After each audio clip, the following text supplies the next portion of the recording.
Hello, I'd like to share a couple thoughts on the game first before we get started here, and that is, first of all, just an incredible effort by our team in Dallas.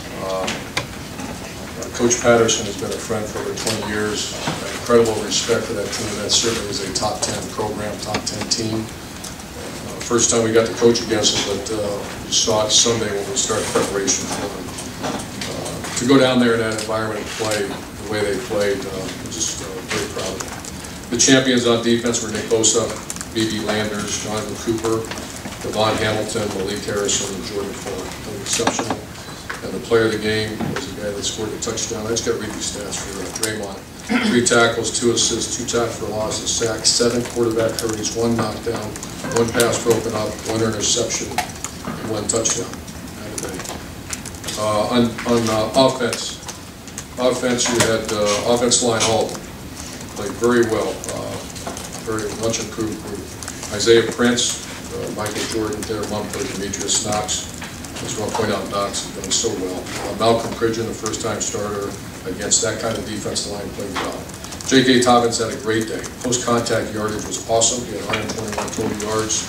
And then the wide receiver group was outstanding. You had K.J. Hill, 6 receptions, Johnny Dixon. Ben Victor didn't have any catches, but he really started to come on and threw himself in there on some great blocks. Terry McLaurin, one of the most unselfish players I've ever been around. Start to throw him in the Evan Spencer category. And Paris Campbell. Player of the game was Dwayne Haskins, 24 of 38 for 344 yards, 3 total touchdowns, and played very well. On the kicking game, Johnny Dixon was the player of the game. He downed a punt inside the 10, 39-yard kickoff return, and 17 production points. The other guy who's just playing exceptional is Jocelyn Wint, who needs to, did very well. I'll talk about that here in a second. That's the champions. Then also the plan to win. The plan to win in big games, especially on the road against elite personnel, this was followed pretty much to a T against an explosive offense and very good defense. But the plan to win, we had 2 defensive scores in our defense, which we're counting the punt block part of the defensive play now. 2 scores and turned the ball over on the 25-yard line, and the offense scored 2 plays later. That's a 21-point switch shift. I'm not sure you win that game without that. TCU started 13 of their 14 drives inside their own 25, 9 of those inside their own 20. They have a punt returner and kick returner that is one of the best I've seen, certainly in the last 10 years, named Turpin. We knew that going in, kind of took the breath away as you're getting ready to watch him play. But he had 3 kickoff returns for just 56 yards, that's under 20 yards of return, and 0 punt return yards. The amount of time and effort that our players put into that was phenomenal. Justin Hilliard, Dante Booker, Marcus Williamson, Keandre Jones, Jocelyn Wint, Jeff Okuda, and Terry McLaurin are just some guys that I have so much appreciation for their unselfishness to do that phase of the game, which is obviously very important. I want to thank the Buckeye Nation for the support down in Texas. That's the 3rd time we've been down there since 14, and the support was awesome. I also want to thank Coach Day. I knew Coach Day was a difference maker when we hired him. I followed his career. He was with me at Florida. And his professionalism and what he's done has been phenomenal. And the rest of our staff, with Coach Shiano, Kevin Wilson, Alex Grinch, and the other coaches have been tremendous. But most importantly, I want to thank our players. And it was very hard to watch because it was such an intense game. But it seemed that as the game got tougher, our players got better. And that's a sign of good people, brotherhood, and most importantly, a very good team. This is the first time I've had a chance to visit with you since media day.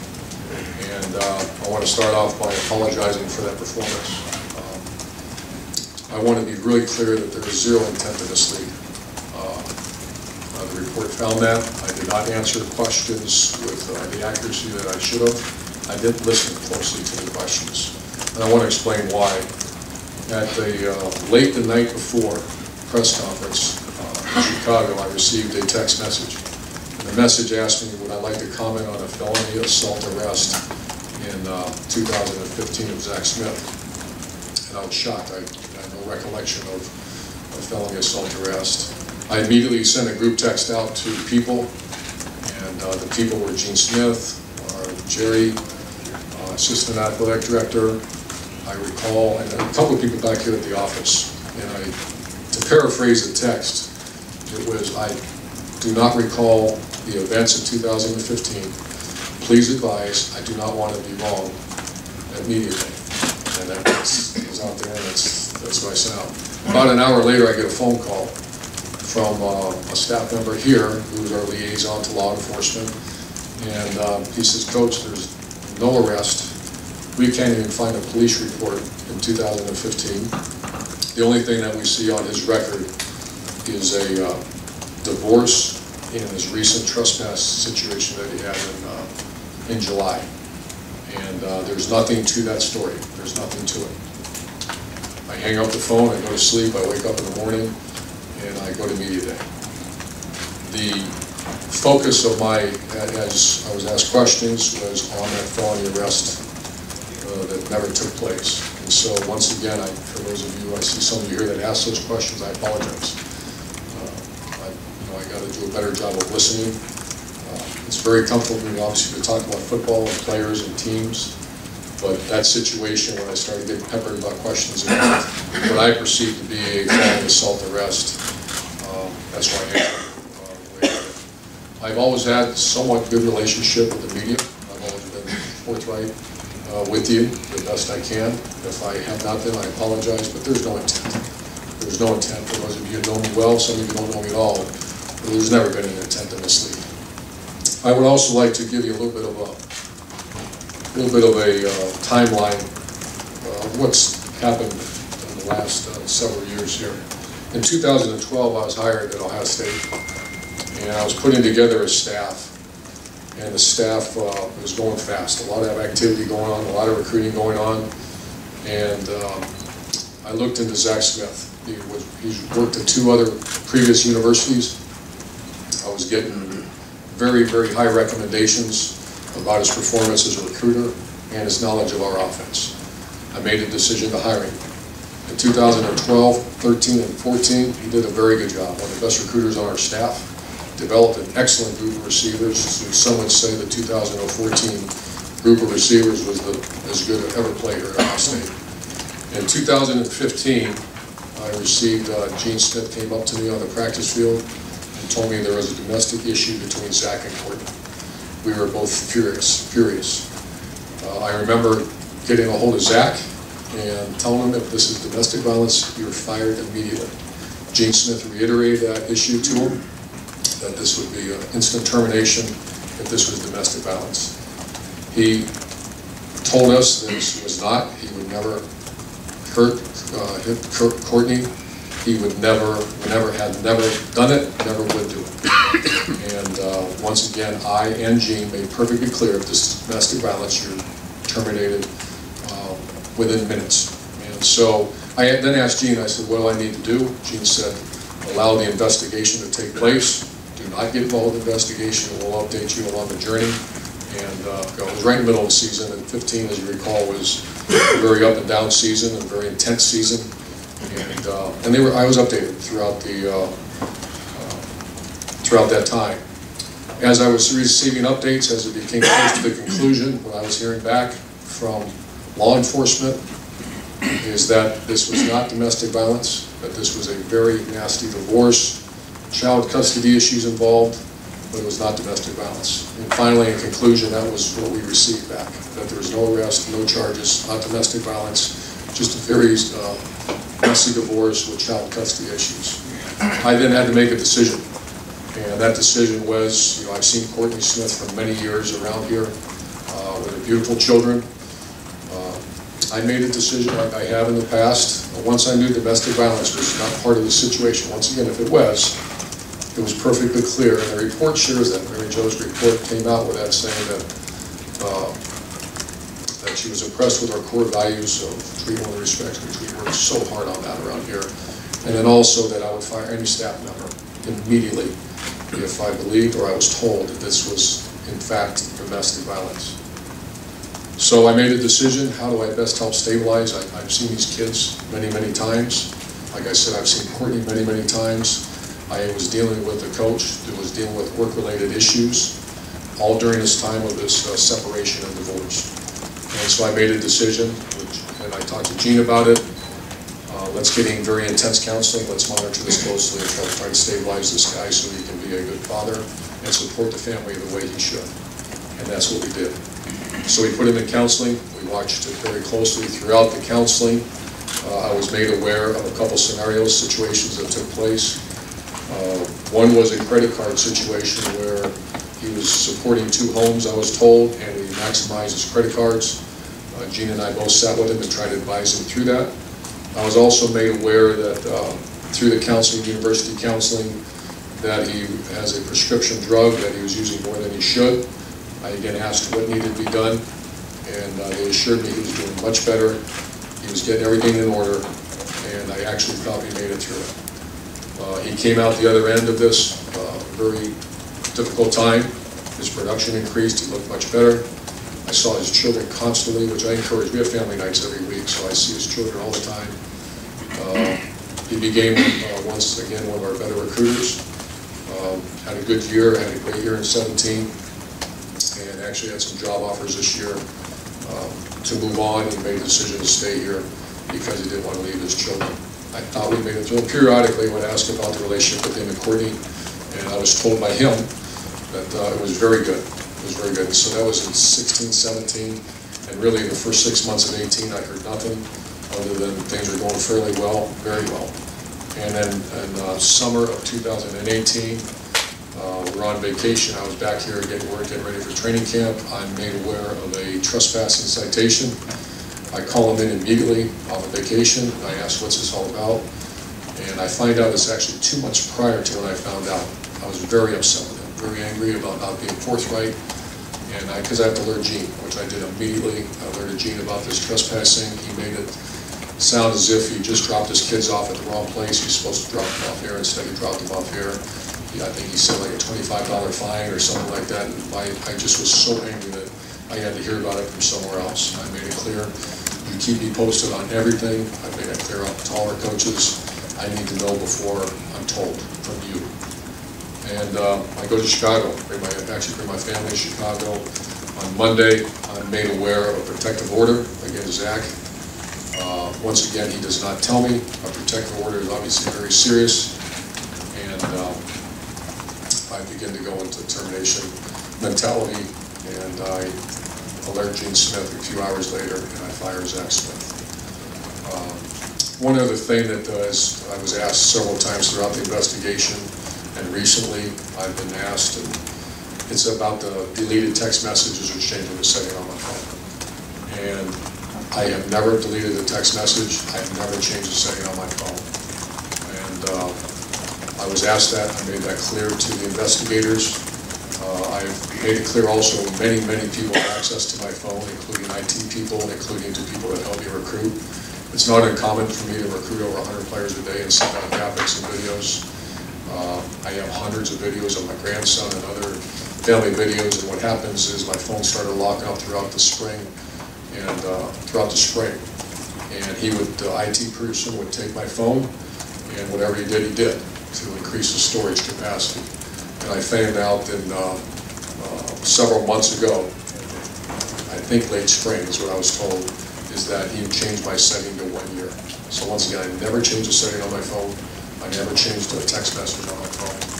And when I heard that, I just, all due respect to the report, I would never do that. I did not do that. I don't even know how to change the setting on my phone. So with that said, I'll answer any questions for you. Thank you, Coach. We'll open up front row left. Mitch? Urban, can you describe what it was like for you sitting and watching the first 3 games and where you were and what you were doing and how that was for you? I was just devastated, and I love these players.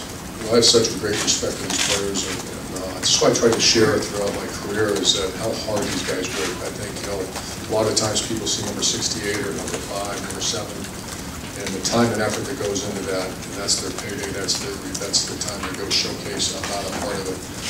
I think even as hard as that was not being with them during the training camp. That's when you build your team. That's when I stay in a hotel with them. Very difficult. So I watched them at home. Some support would come over to my house, friends, very close friends, and This one in particular, I only watched the good plays, I couldn't take it. I only watched the good ones. My daughter kept me updated, and I would seriously leave, it sounds silly, but I would leave the room. When the way that game started, it looked like that was an even, that team's very good. So I only watched the good plays. And there were some really good plays. Did you yell at the TV? I just squeeze my arms, and you guys see it on the side. I don't yell too much. I usually just wake up, bruised arms, and all that. And folks, I just want to remind everyone, I'd like to keep it at, if you needed follow-up, to one follow-up, because a lot of people have questions, and I want to get through as many as possible. Front row, middle. Dave? Coach, you've mentioned many times how much you love this university. Has this situation affected your relationship with the university, perhaps your longevity here? I have a great relationship with our president. Gene Smith, I'm as close to Gene Smith as anyone. And this, to me, has never been a job.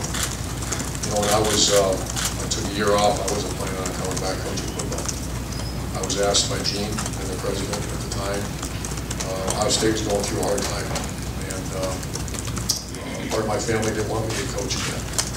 And I came back because of my sincere love for the state. I grew up here, played high school football here, played college football here, and I love the school. I have a master's degree from Ohio State. My love is unwavering for Ohio State, even more so now. My apologies to Ohio State. My apologies, I made a mistake, and I do. You're going to hear this throughout this several times, that my apology is not for turning back to domestic violence. I just want to be so clear with that. The report clearly states that. And that was a very thorough investigation. If I paraphrase the findings, is that they respect our sincere commitment to respecting women, and that if I was ever aware or made aware or told that there was domestic violence taking place, I would have fired him immediately. My error is, and I've been accused of this before by giving people other chances, and I saw a guy with work-related issues that had 2 children and an ex-wife that he needed to support the way a man's supposed to support him. And I was suspended for the fact that I went too far in trying to help a guy with these work-related issues. So to answer your question, my love is stronger forever than this university. And real quick, in regard to the Zach and Courtney Smith situation, are there things that you wish you could say about that that you feel like you can't say? This has been occupying my life for whatever weeks now, so I think I've said everything I possibly can. I'm not sure. I just didn't know if there's something that you wish you could say that you feel like you can't say publicly about it's a very delicate situation, obviously. Very delicate. Are there things you wish you could say about it? Far left, Matt? When you, a couple of Fridays ago, I think it was before the first game, you put out a statement on Twitter just reiterating, kind of like you have here, why you were suspended. I'm just wondering, what were you seeing, what were you hearing, what prompted you that I need to clear this up? What was there a tipping point for you that I got to put something out? Well, that quite honestly came from my family. I'm not a social media guy. I don't, especially difficult times when I understand there's pretty hard criticism out there. I do what I try to do, and what was brought back to me is that there is a perception out there that I was suspended because of domestic violence. And my entire life, I think I put out there that this is something that when I was a child, it was made very clear to me. It's called core values. And you can fix a mistake. There's no fixing domestic violence. If that takes place, it's dismissal. We need to remove the person from the program. And I was not suspended for that. It was very clear in the report. That was really, I think, the original part of the report, is to turn our back on domestic violence. That was the #1 reason. And my daughter actually, I don't know how to tweet out, she actually, I was allowed to use what the university does for me. And that was we all felt it was very necessary to be very clear what was taking place. And I'm going to say 100 times, I apologize for being repetitive, that I was suspended I want to say this too, that Dr. Drake, who I have incredible respect for, I apologize for putting him in this situation. It was a mistake. But the mistake was, once again, and we shared this conversation many, many times, the mistake was going, especially when some of these things started being reported in the media that I had no idea about. You know, this is an extremely strong, proud university. There's an incredible president. I have a great athletic director. I've tried for my career to do the right thing, and I went too far and tried to help a trouble with work-related issues. And like I've done before, I've helped other staff members who have, you know, I won't say similar, but have marriage issues that we tried to help us with. So that's why we put that out. And just quickly, your relationship with this current staff that you had to stay away from and they've gone through 3 games, has it changed? Are you closer with that? I'm just wondering how you feel about that. Well, very unique situation, and I'm just, I can't be more impressed. You guys saw it. And that's not by accident. I mean, people say you're winning. Just look across every week how hard it is to win a college football game. You take nothing for granted. And you know how involved I am in the kicking game, just to see, you know, the punts getting off, the guys covering, the guys, I mean, that, you know, ball security, I don't have the stats right here, but, you know, that part of the game was won because we had created 3 turnovers, 2 for scores, and a block punt. We had 0. And our punting was outstanding. Just things like that. That's how you measure an excellent coaching staff. And Ryan Day's elite, but I have other, you know, there's other elite coaches on our staff, and I'm very thankful for them. Second row left, Ari. Urban, the report found that you have suffered memory issues or from memory loss, and it was used as an explanation for some of your decision making. What influence has that had on your ability to coach this football team? I'm very healthy. You know, I've had cyst issues over the years, and I've had a couple procedures and actually 1 surgery. Also very intense medicine. It was, I'm telling you, this report was so thorough and so transparent. And so when questions came up about some of the conversations, for example, exact conversations back in 2015 or back before that, and I didn't have great recollection of it, so they would ask about, have you had any of this, have you had this, what about this? And I said, well, you know, so I was very transparent. It was very personal, obviously, but no, it has not. I'm very healthy and good. Did the memory issues that you had impact some of the decision making that you made, or was that just them? No, I think it was just so transparent. You know, there's things in that report that are very transparent and very thorough. You know, the relativeness to the investigation, but I can just be truthful and tell you I've had some pretty heavy meds at times, but it certainly didn't impact. It doesn't impact the way I coach. Right behind Ari, Glenn. Coach, how damaging has this been to your credibility? Paul Feinbaum last night said your credibility has been shattered. How do you feel about that, and is he wrong? That's tough to take. I've spent 30 plus years in coaching. You know, never been perfect. Tried extremely hard. You know, my love of players, my love of development of players, my love of team, my love of the university has never been challenged. You know, when I start to hear that, that's why I'm hoping something like this, where clarity, I wanted to go through everything.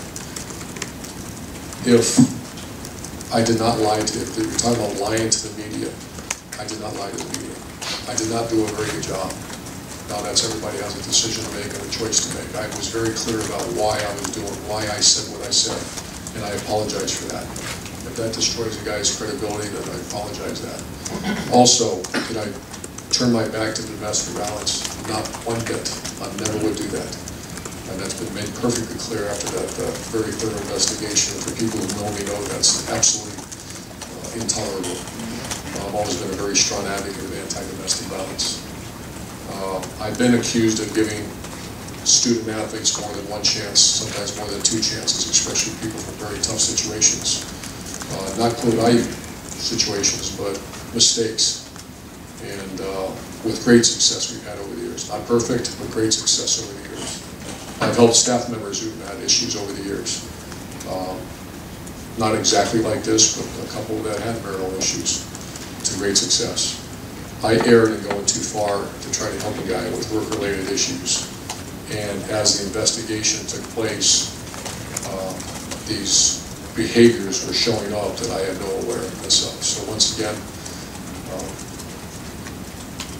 I can only do what I do. I apologize, but there is no intent to mislead, no intent to not be truthful with everybody, including this university, including you guys. It was, I went too far, and that's what the president and that's why I was suspended. How do you explain the discussions regarding the text messages and the potential deleting of text messages? In all due respect to that report, that was once again a very transparent, very open report. You know, I don't recall exactly any conversations about that. The article came out, and I once again, during the investigation, they asked me about that. They found my settings to be on 1 year, which I wasn't quite sure what that meant, and I found out later, after I went back to work, that the IT people changed my phone to 1 year, months earlier than that. There was never a deleted message, and I think the report even said that there was, I can't recall exactly what it said, but I did not delete text messages, never changed setting. Far left, Lori? Coach, how do you balance your desire to help coaches through issues and your desire to get your players the best coaching and role modeling as possible? That's a great question, and one that I've been replaying in my head over and over again. When I hired Zach, he glowing reviews from the previous 2 coaching staffs he worked on.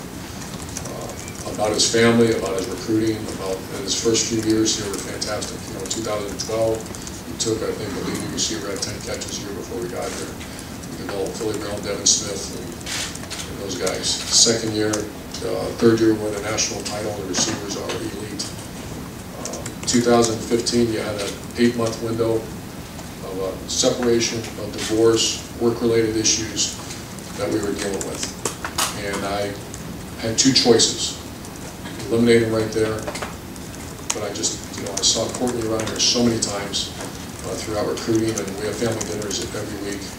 I saw these children, which I encourage all the time. I saw them all the time around here. And I just, the way my head works is, how do I help this situation?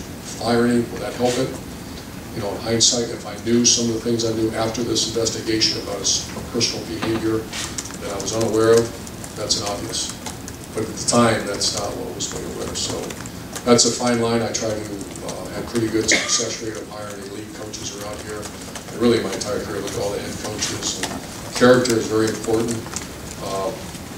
When I was hiring him, I believed I hired the right guy. In hindsight, now I look back with all these other issues that took place during that time period, I did not hire the right guy. Have you found that throughout this whole process that you learned some valuable lessons about domestic violence, Coach? I mean, I know you made an effort to brought in Brenda Tracy and things like that before, but have you found this an educational process for yourself too a little bit? I found this whole thing to be an educational process, and since my first day at Bowling Green, when I was putting together our coach's manual and thinking, you know, because I was raised that way. When I was a young man, my dad had us our core values: honesty, treatment, and respect, no drugs, weapons, or stealing. And that's always been, I can't say that also now this is on the forefront, it always has been. And, but I have to say I haven't learned, I learned a great deal. You know, I learned, we brought in Ray Rice, spoke to our team about that. We always have, Shelley Meyer and Sheila Smith put on a workshop last year called Healthy Relationships, and it's just always on the forefront. Throughout the facility, we have examples of mistakes made by people that just destroy lives. So it's always been on the forefront, but to say I haven't learned, I've learned a great deal. Fourth row left, Dan? I wanted to clarify your conversation with Brian Moltolini. You didn't talk about text messages at all that day, August 1st? My recollection of that is that there was an article out, something about the press maybe had access to your phone, and I said, don't worry about my phone, there's nothing to hide on my phone, and that was it. And then, I guess you said at the time you didn't believe there was a domestic violence issue when the police came back to you. What do you feel? Sorry? You said in 2015 you were told there was no domestic violence issue. It was just what do you believe about Courtney Smith's allegations now? Back in 2015, I just, the report said that both Gene and I were too reliant on law enforcement. In my entire career, we've been taught that if there's any type of investigation with a student athlete, with a staff member, any law investigation, stay out of it and get updates along the way. All I can go by is what I was told by law enforcement, and that was that there was no domestic violence, and this was a messy divorce with child custody involved. That's what we're told. Is that still what you believe? I can only go by what was told to me by law enforcement. What I have learned is that, especially situations as serious as law enforcement, you need to ask more questions. And I've always been kind of told not to. And I just think that after going through this, that I need to ask more questions. Over here to the right, Clay. I think you've addressed it, but I recall when you were hired, that OSU was going through a tough time, and I asked something about when you encounter a situation and you said, you had to go in there and blow it up. I mean, you cited chapter and verse here. Your statement seems to reflect, with regard in general to that, was there a time when you should have blown it up, I guess, is the question. I look back now, there was. At the time that it was time to make a decision, because in, like I said, 12, 13, and 14 were very productive years. 15 was, that's when work-related issues started to surface too. We were late for summer meetings, handful meetings, and also this domestic situation that law enforcement was involved. I had to make a decision. When it came back to me that there was no charges and no arrest, and it was actually told to us that this was not domestic violence, I look back now, I'm not sure I'd do the same thing. I might, because that's enough if you get to that point, especially how serious that is. But that's a hard situation, and I've had conversations with some colleagues about that. What do you do? Yeah. Do you question the police? I'm not allowed to question the police. Are you allowed to go beyond, start contacting victims and investigating yourself? You're done. You can't do that, it's called tampering. So those are the fine lines that other people have dealt with, I've dealt with over the years, many leaders. I've talked to a couple of friends of mine in corporate America, and you give it to HR, and you let the professionals do the work. And that's what I did. Did Earl's influence always weigh on your mind, Coach? Not about domestic violence, no. I think the fact that Earl was such a close mentor of mine, that the work-related issues, but once again, I go back to seeing Courtney and seeing these children many, many times throughout the several years here. I mean, many times, because we encourage that. I wanted to try to help. Once I knew domestic violence, it was not part of the equation. Right. How best to help these two young kids. Fire Zach Smith, can you support that family, and what happens next? And I knew they were work-related, but I thought all the work-related stuff was about this ultimate time in his life. I wanted to help Courtney, I wanted to help the children. How do I do that? And I talked to several people about this. How do I do this? And we've had great success, like I said, over the years. Try to put them in intense counseling so they can stabilize that family and be a good father, support the family the way it should. Second row, right, Tony?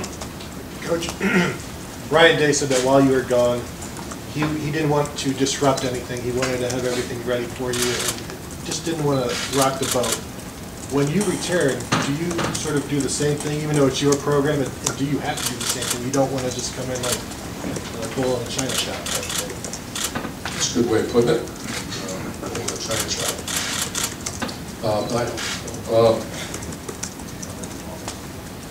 He's done phenomenal. His coaching staff's done phenomenal. You guys are witness to it. I was back 2 weeks ago, and one thing that I even asked today, how do I assist? I'm a fundamental person, I'm a ball security guy. I watch things very closely. I'm very involved in the kicking game.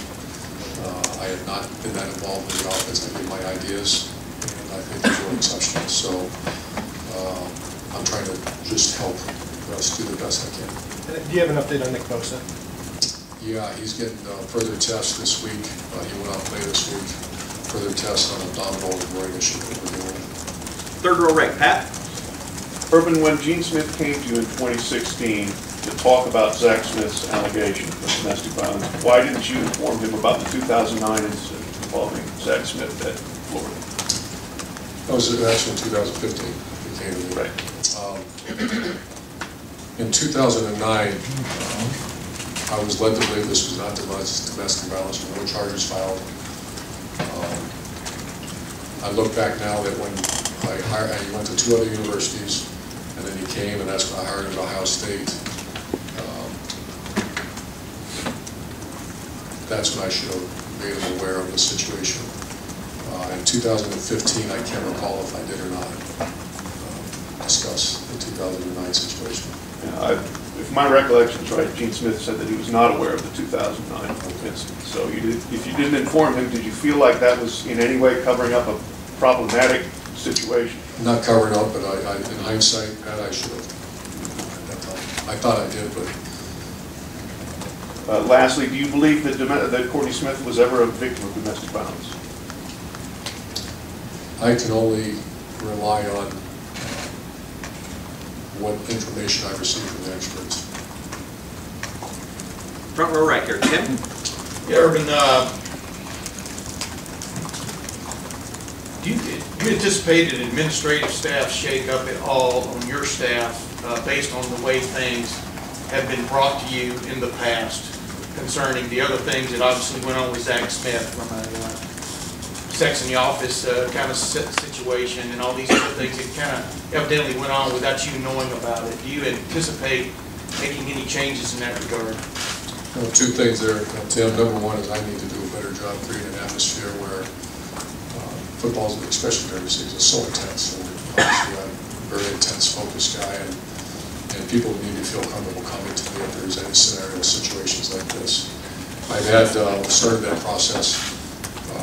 The majority, I have not talked to one person who was aware of that stuff that was going on, so I'm not sure. I know the report, I think, said something like that, but when you start talking about some of these behaviors that I've asked, and they are not aware of these behaviors that surfaced during the last 2 months. That's what I was going to follow up with that from the sense of you've even said this in the press conference a couple times, you like to have positive news come across your desk. That's the way you kind of like to operate. You think that's intimidated some folks into not bringing you negative news, so to speak? I hope not, but that's something that Gene and I have talked about that I need to do. I've always thought I had that atmosphere. If someone was aware of some of these behaviors and did not bring it to my attention, then obviously I have to work on that. I am. And then obviously that the report about the strip club stuff and all that stuff included another coach, Tom Herman. Do you remember having a conversation at all with Tom Herman during his time here about some things getting out of hand, etc.? What do you recall? Because obviously he was there with Zach in this one instance at least. What do you recall of any of that? Out of all respect, there were 2 coaches involved, and when it was made clear to when I was told what had happened, I was extremely upset. I called him in my office immediately. I told him they'd be fired if that ever happened again. That day, I instituted a morality clause in the program. I've been told that takes place at other places, and I don't care. It's Ohio State, we don't do that. And so I just was very clear that we won't do that. And one last thing, we've all seen the text messages that Shelley had with Courtney Smith, and I think you've been clear from your recollection. You recall nothing of Shelley bringing that to you in any form or fashion, that kind of news. I mean, do you stick by that story, so to speak? I mean, she did not bring this up to you in 2015 or 16? She never shared text messages with me. Front row left, Doug. Urban, what damage do you believe has been done to the Ohio State football program as a result of how you handled this and the investigation? I think there was. I think this is, hopefully that this, I've already had many conversations with recruits, our families of our players. We've sent out several letters to the families, but to say there's not damage, there was. I'm hoping that the clarity of the damages that why I was suspended and what the report came back, and that I was not lying to the media, I was not lying to people, or that I turned we turned it back to domestic violence. And I'm going to do the best I can. If we can remove those two, which is the truth, the damage, I believe, is that we just went through a really hard time, and I made a mistake in helping a troubled employee, went too far and tried to help someone that has more related issues. So you've mentioned the domestic violence component of this several times, and obviously, I think especially nationally, that is you understand that's a very important part of this, that is that very serious situation handled properly by people who are in power. Again, and everyone's made a lot of having the words on the wall and that kind of thing. In terms of actions to show how seriously you say you take domestic violence, what are the concrete examples you would point to in your past that show this is how I take domestic violence seriously? And what will you do, what can Ohio State do in the future to show that Ohio State football program, you take this very seriously? Ever since I began as a head coach, even in more recent years, I would say every other day, this is a very strong tone. Last night I talked to our team about it. We have power unit messages to our players every Thursday, and I talk about domestic violence, Title IX, respect. When I say the word Title IX, our players respond back to me, respect. That's how serious we take this. This is something that is constantly have conversation. It's not uncommon for me to send a group text out on a Friday or Saturday night. Remember, Title IX equals respect. This is something that I put the number one, I think there's an article done this summer, number one is domestic violence, sexual assault. Number two is this opiate issue that we're all dealing with. Number three is the mental health of a student athlete. This is something that 10 years ago, now we have a full-time sports psychologist because that's how serious we take that. And then the concussion issue. Those are the four pillars that I told our staff, constant awareness to this. We try to go outside. We have a very good relationship with our Title IX office here on campus. I constantly, I want to say 2 months ago, Ryan Stamper and I went over and met with Dr. J, Vice President in charge of Student Affairs here. And for no other reason, just how are we doing? What can we do better? What's out there that we can keep educating our players about the respect of women? That's such a serious issue right now. And so it's endless as far as we've done. I made a mistake not in domestic violence. Where I made a mistake is not asking enough questions, I believe, and complete reliance on law enforcement. I've always, you hear no charge, no arrest. How far can you go? And Gene and I talked about that. Many colleagues of mine talked about that. What's the next step when you say there's no arrest or no charge? What do you do next? And one thing's been made clear all along the journey is you can't go out and investigate. You're not allowed to. That's not something that's part of the, but you can ask questions, and I think the other thing is the red flags. Those are the things. And you've addressed all these matters in different ways, the text messages, not informing Ohio State about what happened with Zach in 2009, however you want to characterize what was said in Chicago. It's the collection of those things together, right, that adds up sometimes, even if you have an explanation. It can add up. For Ohio State administrators, for fans of Ohio State, why should they believe you're a trustworthy person? That's also very difficult. For 6.5 years here, up until July of 2018, since we came back to Ohio State, we've taken, academic performance has been elite. Football performance has been very good. Life after football, Real Life Wednesdays we started has taken on a world of its own about development of players getting ready for life after football. The honesty and integrity with our program has been very good. Evaluations every year with the president and with Gene Smith have been very, very positive. This is a window of time that I made an error.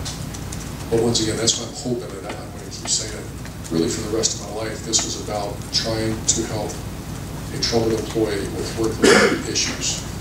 It was not about lying to the media. And once again, if someone in this room says you lied to me, I'm telling you, it's fine. I'm telling you I did not lie. I misspoke, and I hope you can understand why my focus was on that today. If someone tells me there's a felony arrest, that's my focus. There was not one.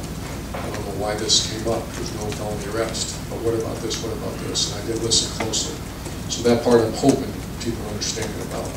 The understanding about like deleted messages, I didn't do it. I'm glad that the university found I didn't do it. The university's even aware that the IT guy changed my phone months before, just because my volume was filled. So I'm hoping that people listen, and I can only say the truth, I can only let you know. I'd like to say over 30 years that I've been accused of helping players too much and giving them too many opportunities. That's an accusation I accept, and I'm very careful about that. But I also, I've been that way my entire life, even outside of football. When I see someone in need, you help the person in need. How far do you go? That's that fine line. I counted at least 3 staff members over the 17 years that have been in difficult situations that I've tried to help. I really fired anybody. I always take the approach trying to help them. I'm hoping that comes out. I understand that there'll be, this will take time, maybe never, but that's my job in a press conference like this, and really in relationships with you, recruits, and administrators. I know our president now is very comfortable with the situation. We've had many, many conversations, and I know our athletic director. I got to start to wrap it up, but I got a couple more questions over there. Just in general, you've made it clear that you went too far in trying to help Zach in this situation. And it does seem like you're in control of this football program, this football building. That's how it works. So you're the football coach, you're in charge of everything. Should there be more oversight from the athletic department to make sure that you're not doing too much with a certain issue, to make sure that they're informed all along the way with all, I know you have a personal relationship with Gene, but is it possible that a football coach can have too much power in a building to make unilateral decisions? And what can Ohio State do better going forward to make sure something like this doesn't happen again with a staffer? Right. Absolutely, and that's always been a concern of mine. That's why when I was hired at Ohio State, I asked to have a full-time compliance officer in this building. There never was one. I wanted the guy here so we could, for me to be in charge of compliance, which is very serious. I want to make sure doors are open, and I don't want to ever someone come in and say you guys are violating rules. And that was my request. Whenever, within minutes, I hear of a situation, I contact Gene Smith and make sure, because I'm not qualified sometimes to handle these situations. I need help in this. I'm a football coach, I'm not an investigator. I need help in this. On campus, I've asked for much help. And like I mentioned, Dr. J, who's a very good friend, and she's great at her job. I asked for help. I asked for help from the Title IX liaison and Title IX coordinator. We're not Title IX people. Please help us with the situation. What can we do better? And that's what I was hoping was even going to come out more involved in this investigation, is that, other than this window of time, which was very serious, the marks are over the top. And I was hoping more would come out. I haven't heard much, and I invite you to go ask, is how does the Ohio State coaching staff respond to any Title IX issues, any respect to women issues, any legal issues? I would be surprised to say as good as any school in the country. And that's the response back I get from my superiors, because I don't handle things. What I do is I seek advice on this, because I've been asked many, many times, how would you handle the situation differently? I'm here to tell you 3 years later and 6 weeks after going through this, I need help. Football coach, I've talked to many coaches about this. Do you need to go investigate this yourself, get everybody in and talk to them? Absolutely not. I'm not going to do that. There needs to be a channel. Does Ohio State? Yeah, we're looking at everything. I think this is a topic that every school in the country is going through. There's some well-documented issues that have gone on in the last 5, 6 years. 20 years ago, you never heard much about it. It's a completely different animal, and I agree with it. This is such a fine line. But I do seek advice. And that's always, for those, you probably know me a little bit, but for people who know me and my superiors, instantaneous, elevated, instantaneous, need help me out to handle this situation. Not football related, the off the field things.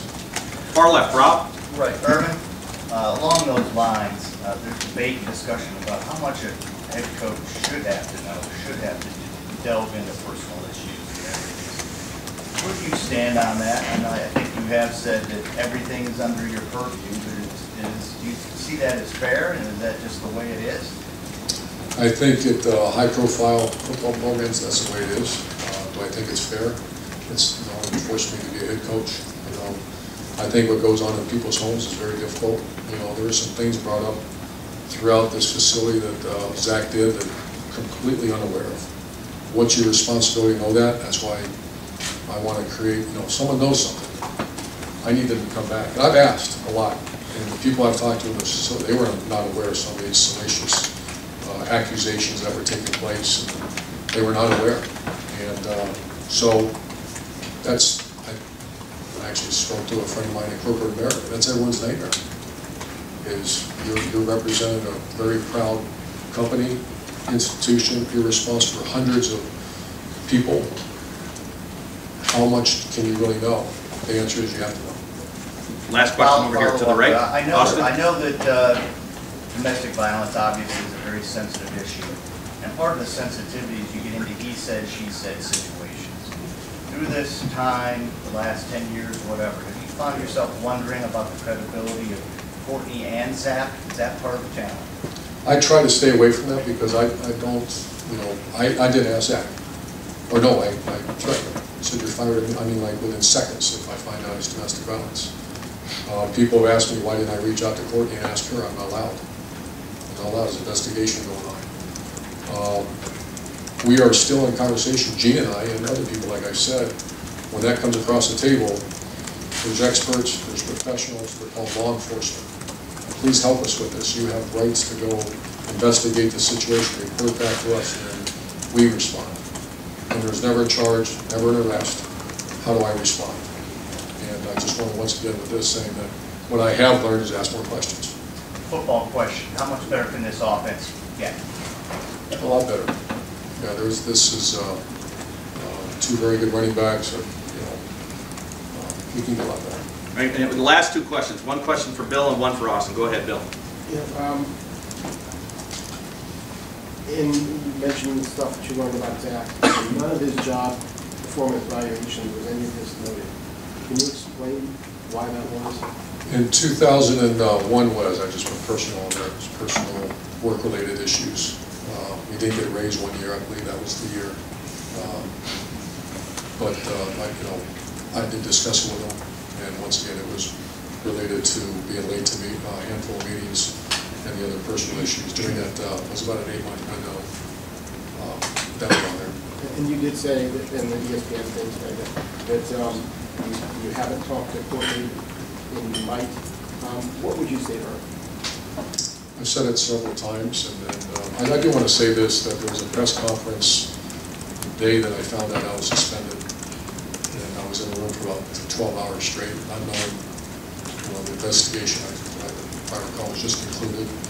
I sat in my house and stared at walls for 2 weeks, and it was awful, and I was exhausted, and obviously very emotional when they just suspended. And then I walk in a press conference, and the cameras are going, and I start getting rapid fire questions at me, and I did not do well again at that scenario. I came out a couple of days later and said, I'm very sorry. And I'm saying this again right now, I'm very sorry. No two children and a wife and family should go through this, especially when this started becoming a media storm about these activities that were going on, and families chiming in and accusing families of each other. No family should ever have to go through that. And last question over here, Austin. When you talked about that period of reflection that you had and the chance to maybe learn some lessons, now that you are at this point, what is it that you think that you learned? What will change? What did you get out of it on your side?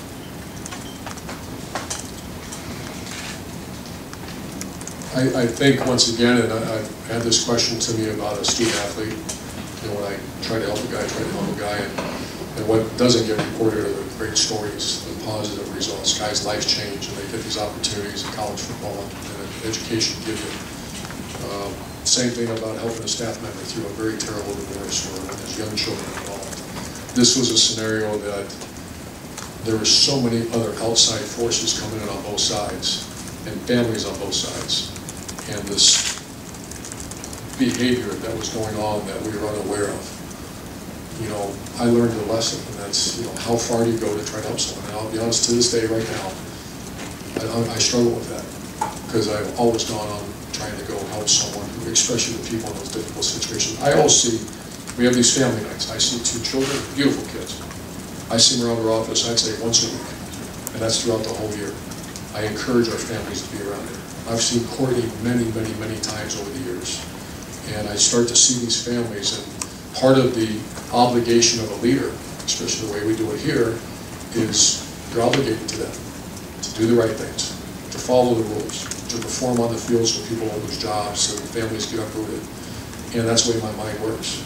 When I saw this situation, once domestic violence was taken out of the equation, my mindset was that how do you help stabilize this situation? That man has an obligation to raise those kids. He has an obligation to support that family. How can I help and how can Gene help do that? We made a decision, and for many people out there that think that was a very wrong decision. I look back now with all the other information we gathered, it was a wrong decision.